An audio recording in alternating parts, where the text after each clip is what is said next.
स्वागत है भाई सभी का एक और नई वीडियो में हमारे यूट्यूब चैनल आरपीएफ टॉक्स पर। तो इस वीडियो में हम जो है बात करने वाले हैं आरपीएफ कांस्टेबल के मेडिकल के बारे में। जैसा कि आप सभी को पता है कि आरपीएफ कांस्टेबल का जो है रिजल्ट आना बाकी है, बाकी सब प्रोसेस हो चुका है और रिजल्ट आने के लगभग 15 से 20 दिन बाद जो है मेडिकल हो जाता है। तो ज़्यादा टाइम नहीं मिलेगा कि आप अपना चेकअप करा पाओ या कौन से टेस्ट में आप अपने खुद को चेक कर पाओ। तो हम तीनों ही भाई जो है आरपीएफ सब इंस्पेक्टर में सेलेक्टेड हैं।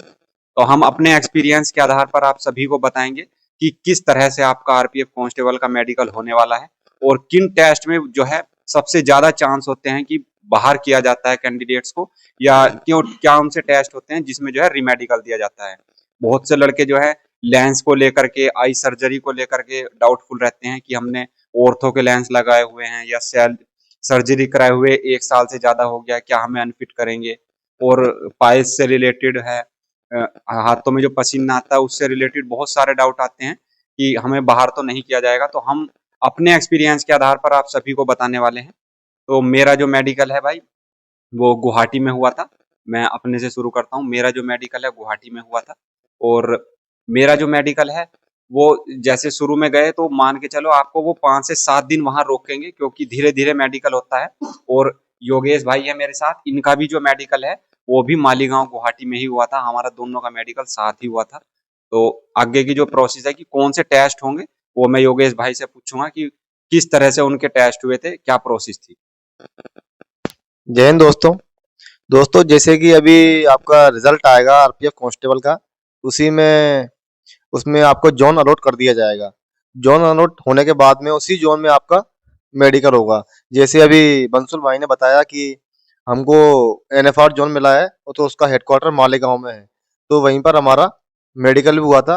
तो मैं आपको बताऊंगा कि इसमें हमारे कौन कौन से मेडिकल के टेस्ट हुए थे और हमें कहाँ कहाँ उसमें समस्या आई थी। तो दोस्तों सबसे पहले इसमें हमारा जो मेडिकल हुआ था, जो रेलवे हॉस्पिटल है मालेगांव हेडक्वार्टर में, जो आरपीएफ का हेडक्वार्टर एनएफआर का हेडक्वार्टर है, वहीं पर हमारा जो रेलवे का हॉस्पिटल है वहीं पर हमारा मेडिकल हुआ था। उसमें हम बताता हूँ आपको मैं हमारे कौन कौन से टेस्ट हुए थे। सबसे महत्वपूर्ण है इसमें आई विजन टेस्ट, जो कि आरपीएफ कांस्टेबल में V1 कैटेगरी का मेडिकल होता है। उसमें 6/9 और 6/12 उसमें आंखें मांगते हैं। लेकिन उसमें दोस्तों लेसिक सर्जरी उसमें अलाउ नहीं थी। जैसे किसी के पकड़ में आ जाए तो ठीक है, और वो नहीं पकड़ में आए तो उसको बिल्कुल अनफिट कर रहे थे।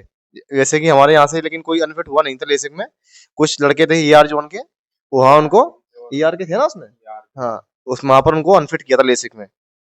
और सबसे मेन आईज में है कलर ब्लाइंडनेस, वो तो बिल्कुल अलाउ है ही नहीं उसमें बिल्कुल। मतलब एक इसमें होता है स्कुंट होता है, मतलब उसमें स्कुंट में एक तरीके से बताते हैं उसमें अगर दोनों अपनी आई बॉल है जो लेफ्ट में जानी चाहिए या राइट में जानी चाहिए, ऊपर नीचे मतलब दोनों एक साथ जानी चाहिए।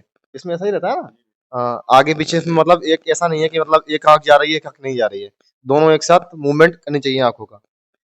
इसके बाद में है ईएनटी टेस्ट, मतलब ये आंख नाक और गले का इसमें टेस्ट होता है। इसमें कुछ लड़के कान को साफ करा के नहीं जाते, और जो लड़के मेडिकल है वो कान साफ करा कर ही जाएं। टेस्ट दांतों का भी होता है, जैसे कि इसमें दांत ज्यादा किसी के आगे पीछे नहीं होने चाहिए, उसमें थोड़ा इशू आ सकता है। और इसमें हम आगे सुधांशु भाई से बात करेंगे, इसका मतलब मेडिकल हुआ था जो इसमें उनको क्या क्या समस्या आई थी, इनके कौन कौन से चेकअप किए गए थे। जय हिंद भाई आप सभी लोगों को। मेरा नाम सुधांशु है, मेरे को एनआर जोन मिला हुआ है और उसका हेडक्वार्टर दिल्ली में है। तो मेरा मेडिकल वहीं नॉर्दर्न रेलवे सेंट्रल हॉस्पिटल में हुआ था। तो आपको मेन चीज है आंखों का बहुत ज्यादा ध्यान रखना है। कलर्ड ब्लाइंडनेस और वीक आइज बिल्कुल नहीं चलेंगी। 6/9 और 6/12 की आइज चलती है। सबसे मेन रोल आरपीएफ में आंखों का ही होता है, सिग्नल वगैरह चेकिंग के लिए और बहुत सारी चीजें होती हैं। तो आंखों का आपको बहुत ध्यान रखना है, लेजर वगैरह बिल्कुल अलाउ नहीं है। और दूसरी चीज चेस्ट का एक्सरे होता है। चेस्ट में कभी कभी ज्यादा प्रॉब्लम होती है तो उसको आपको ध्यान रखना है, पहले एक बार चेक करा सकते हो। अगर कोई प्रॉब्लम हो तो डॉक्टर से आप संपर्क करें। और तो नोकनी नहीं होनी चाहिए, हाथों का एंगल ठीक होना चाहिए और कैरी एंगल जो होता है। और प्राइवेट पार्ट चेक होता है, मतलब इतना कोई ध्यान से नहीं देखते, मतलब नॉर्मल होता है, उसमें भी कोई प्रॉब्लम नहीं है। हाइड्रोसिल वगैरह है ना।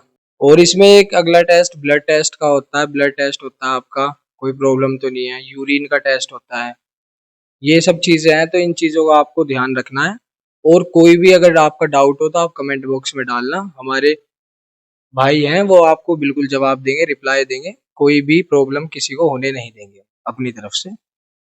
और भाई मैं आप सभी को जो इम्पोर्टेंट सबसे ज्यादा डाउट होते हैं वो बताता हूँ।